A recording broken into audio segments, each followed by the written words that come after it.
The grand hall of Whitmore Enterprises gleamed that evening, lit by chandeliers and filled with the chatter of the city's most powerful people.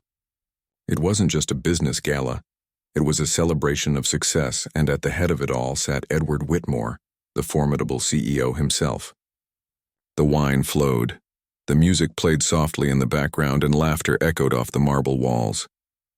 But beneath the glittering spectacle, an unlikely figure worked quietly, almost invisible to everyone else.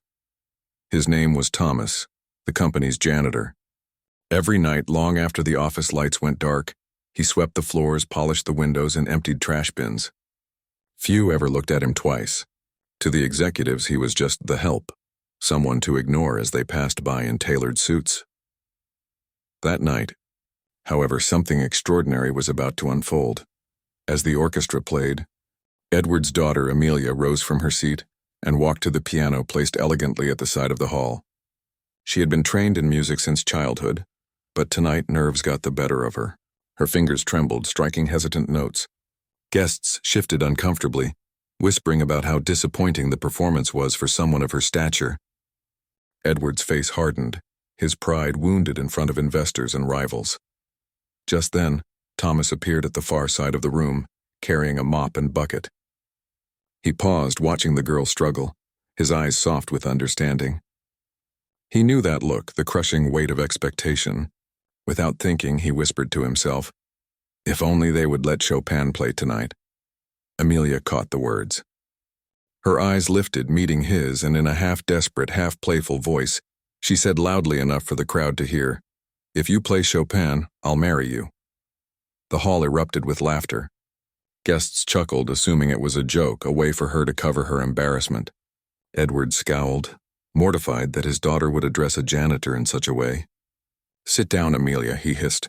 But she remained at the piano, her gaze locked on Thomas. For a moment, Thomas froze.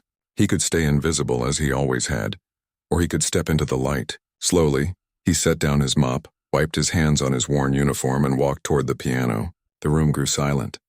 "Do you even know what you're doing?" One of the executives sneered, but Thomas said nothing. He simply sat at the piano, closed his eyes, and placed his hands on the keys. Then, with the first delicate notes, the hall changed. He played Chopin. Not just played, he lived it. The notes rose and fell like whispers of sorrow and bursts of joy, filling the room with beauty no one had expected. His fingers moved with the grace of a man who had known the instrument his whole life. Conversations stopped, wine glasses stilled midair. The very air seemed to tremble as his music painted pictures of love, loss, and longing. Amelia's eyes widened, her earlier embarrassment forgotten. Guests leaned forward, breathless, as if afraid to miss a single note. Even Edward, who had been red with anger moments before, sat frozen, his eyes locked on the janitor.